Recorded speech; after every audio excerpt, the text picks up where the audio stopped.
रियासती वज़ीर दाखिला मोहम्मद महमूद अली और वक्फ बोर्ड चेयरमैन मसीहुल्लाह खान की जानिब से एक प्रेस कॉन्फ्रेंस मुनाकिद की गई, जिसमें महबूब आलम खान की जानिब से वज़ीर आला KCR के खिलाफ नाजेबा अल्फाज इस्तेमाल करने पर सख्त अल्फाज में मजम्मत की गई। इस मौके पर वज़ीर दाखिला ने कांग्रेस के दौर इक़्तिदार में मुसलमानों के साथ किए गए लापरवाही और नाइंसाफ़ियों और वक्फ बोर्ड में की गई बेकायदियों को उजागर किया और मुखालिफिन को इंतबाह दिया कि वो अपनी रविश से बाज रहें। कुछ नहीं है, हमारे सीएम को भी 2-3 बार दावत दी, तो जब हम बोल दिए साहब ये बिरयानी महबूब आलम है, पकाता बहुत अच्छा है, बोर्ची की तरह खिलाता है, मगर वक्फ का माल खा जाता है, इसके पास खाना जायज नहीं है, इसलिए सीएम साहब थोड़ा दूर कर दिए। तो दूर करने के बाद से तलमला के इसे बयान दे रहा है। मैं मुस्लिम भाइयों से गुजारिश करता हूँ, इनके बातों में कोई दम नहीं है और कांग्रेस के झंडे उन्होंने जो प्रेस कॉन्फ्रेंस लिए मीडिया से बात कर रहे हैं, कांग्रेस के झंडे वहां लहरा रहे हैं। आप कांग्रेस की तारीफ किस लेवल से कर सकते हैं? आपके पास क्या कांग्रेस की तारीफ करने के लिए प्रूफ है? कांग्रेस हमारी स्टेट में 50 साल रूल की है भाई। 50 साल के बाद स्टेट का जो हशर था, आज जो हशर है 9 साल के बाद 10 टाइम चेंज हो चुका है। आज हमारी स्टेट इंडिया में हर चीज से पीने का पानी देखिए आप, गर्दन तक पहुंचाने वाला लीडर KCR साहब है। टैप के जरिए पहले देखिए नलगुंडे के अंदर महबूब नगर में प्रोसेस का वाटर मिलता था, उसकी वजह से फील पम्प की बीमारी होती थी प्रोसेस वाटर से। तो आज हमारे पास नंबर 1 पानी सप्लाई करने वाले लीडर तो KCR साहब है। हर चीज में मदद करें, टाइम बहुत कम मिला है, 9 साल 4 महीने मिले और आगे टाइम मिलेगा, बहुत अच्छे काम करेंगे।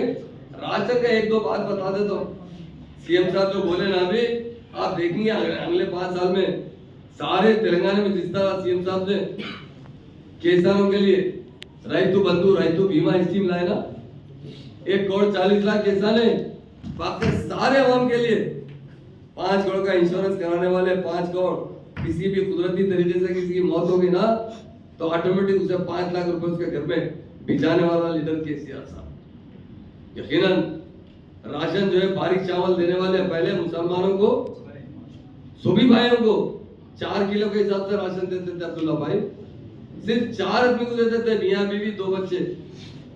सरकारी दवाखाने में गए तो जो भी डिलीवरी के लिए जाते थे ना, क्या करते थे? पेन रुपए का इंजेक्शन दे देते थे, उसके बाद सीजरिन कर देते थे। आप चेक कर लीजिए, मैं सही बता रहा हूँ, पूरे मीडिया के भाई है, दवाखानों को अवार्ड देते थे इतने ज्यादा सीजरिन करे 3 बच्चे से बढ़ाने। अरे KCR साहब तो बोल रहे हैं 15 पैदा करो, मैं राशन देता हूँ, क्यों फिक्र की बात है? ऐसा बोलने वाला कोई लीडर है? अल्लाह ताला उनको अच्छा रखे। हमारे आज स्टेट में जो गंगा जमुना तहजीब है, जो प्यार और मोहब्बत है, वो लाने वाला लीडर है वो KCR साहब। चाहता हूँ वो एक जालिम शख्स है। अभी कुछ देर पहले उसका भाई आया था महमूद आलम, बता रहा था कि साहब हमारा भाई तो हमारे प्रॉपर्टियां बेच के खा गया है, हम पे जुल्म कर रहा है, वो उसका जाती मामला है, जो भी है कर ले तू, हमसे कोई वास्ता नहीं। मगर हमारे CM साहब के ऊपर एलिगेशन लगा रहा, हमारे CM साहब को कहता है कि धोखेबाज है। अरे कहाँ धोखा दिए महबूब आलम? बताओ, तुम गरीब मुसलमानों के लिए काम करने वाला कोई है तो KCR साहब है। आज शादी मुबारक स्कीम में कांग्रेस ने 10 साल में 2004 से 14 तक 2 करोड़ 18 लाख रुपए खर्चा किया है। नेट पे आप चेक कर सकते हैं मीडिया के भाई, कितना?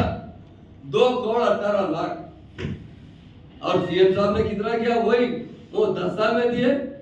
हम 9 साल 4 महीने के अंदर 2300 करोड़ देने वाला कोई लीडर है तो KCR है। अब आप जाते नेट पे चेक कर सकते, हम कोई गलत बात तो नहीं कर सकते आपके सामने। ऐसे आदमी को जो गरीब मुसलमानों के जो औरतें हैं, उनकी बीवियों के, जिस लड़कियों की शादी उनके माँ के अकाउंट में इतने पैसे जमा करने वाला कोई लीडर हिंदुस्तान में है तो बता दीजिए मुझे।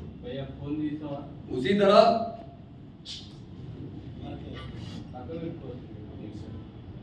आसरा पेंशन का बताता हूं, कितने पैसे जमा हुए आसरा पेंशन में? 74,000 करोड़ रुपए खर्चा करने वाला कोई लीडर आसरा पेंशन पे तो KCR है। क्या मुसलमानों को 5-6 हजार करोड़ नहीं मिले उसमें? हमने कोई अकाउंट में नहीं चुका। उन लोगों ने 10 साल के अंदर जो खर्चा किया वो 34 करोड़ रुपए खर्चा किया है। और हमारे CM साहब ने करीब 12,000 करोड़ खर्चा करने वाले CM है तो KCR साहब। आप चेक कर सकते हैं, माइनॉरिटी फाइनेंस कॉर्पोरेशन में आप नेट पे बैठकर चेक कर सकते हैं। इतना करने वाले चीफ मिनिस्टर को एलिगेशन लगाना। सर एक सवाल, इतने दिन से महबूब आलम साहब कुछ नहीं बोल रहे थे। मैं बता रहा हूँ भाई, ये क्या हुआ मालूम, जी हमारे जो रेवंत रेड्डी साहब है ना, ये हुकूमत नहीं बना सकते। महबूब आलम के घर को जाते हाथ डाल के, महबूब आलम का लंबा आदमी है, हाथ लटकते रहता है, लेकिन वो कर रहा है महबूब आलम साहब कुछ नहीं दिए, कैसे मैं तुमको एमएलसी बना देता हूँ। ऐसा मैं आज गया था, सच्ची बता रहा हूँ आपसे, मुस्लिम भाइयों ने मुझसे कहा, हमारे भोजाराम सिंहनाथ साहब की जो कांस्टिट्यूंसी है बांसवाड़ा, उलमाओं से मिला हूं, वो कहे महमूद भाई हम जानते हैं, आपको जानते हैं 10 साल से, आप जाके क्लियर कीजिए। दो मत आप पे लगा रहे हैं, एक लगाते हैं कि बीजेपी से मिलने वाले, अब उनको कहां ख्वाब में पड़ा, हम बीजेपी से मिलने वाले कभी जिंदगी में नहीं मिलते। दूसरा वक्फ प्रॉपर्टी में सबसे ज्यादा बट्टेबाजी करने वाला इंसान तेलंगाना के अंदर है, जिंदा है तो महबूब आलम।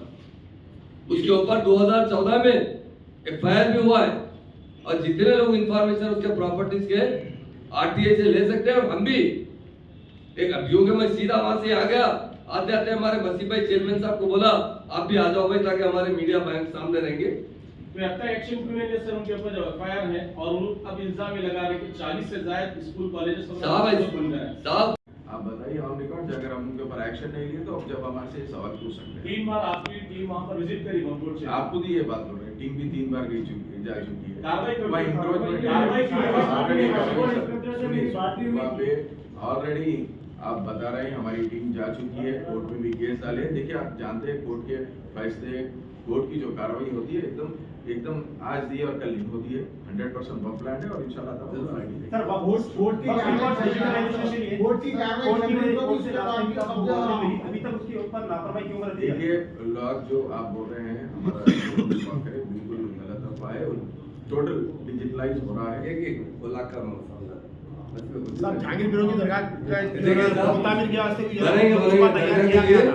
अभी हम और बजट भी मतलब सैंक्शन किया गया था, वो जो है ना कहाँ तक जो है ना इसके ऊपर हमारा पहले 50 करोड़ माइकल गया था, मसीह भाई भी मेरे साथ थे, 50 करोड़ को 100 करोड़ कर दिया, 100 करोड़ 5 साल में देंगे, दरगाह जबरदस्त भवन लगाएंगे। सब मैं यहाँ पे बजट कितना जो है सैंक्शन के बारे में तस्करा नहीं करा, कुछ किया गया था। बोला क्या था मालूम, वहाँ एक झगड़ा था जी, मुजाविरों का झगड़ा था जी, मुजाविर एमएलए साहब बोलते थे सामने से नहीं तोड़ना, मुजाविर ऐसा था, ऐसा जाके दरगाह से पीछे जा रहा, बहुत अच्छी दरगाह बनाएंगे। सीएम साहब 50 बोले थे, 100 करोड़ खर्चा करके ये 5 साल में या 2-3 साल में जरूर बना के बताएंगे। और एक बात बताना चाहता हूँ, अभी जो कहा गया कि वक्त पे एक्शन का जो लेने का है, हर बात पे जरूर एक्शन लेंगे, कभी भी कोई ऐसी बात नहीं है कि वक्त बहुत डिपार्टमेंट अल्लाह की अमानत है, उसकी जरूर हिफाजत की जाएगी। और जो खुद वक्त के काबिलदार बट्टेबाज क्या बोल सकते हैं, आप कौन सी उर्दू फसी बोलना है तो क्या बोलना चाहिए वो आप खुद बोल सोचिए। ऐसे लोग आज के सियासत पे तोहमत लगा रहे हैं तो जरा हमको भी शर्म आ जा रही, शर्म आ रही कि अरे भाई केसीआर इतना कुछ कर रहा है बेचारा, उसके ऊपर जो उल्टे पुल्टे मरे तुरे से बात करना, बदतमीजी करना, ये बहुत अखलाक के खिलाफ है, गिरावी बात है।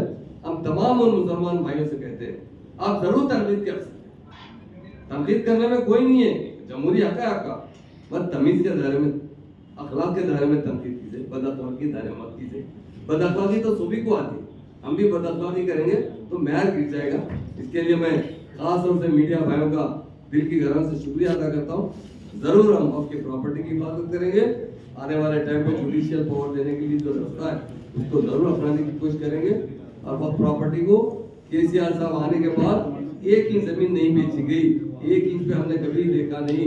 ये सब जो भी हुआ पहले हुआ है, क्योंकि मुसलमानों में मुझसे आज कहा गया था महमूद भाई आप पहले क्लियर कर दीजिए, मैंने कहा जरूर हम वक्फ की प्रॉपर्टी की हिफाजत की जाएगी।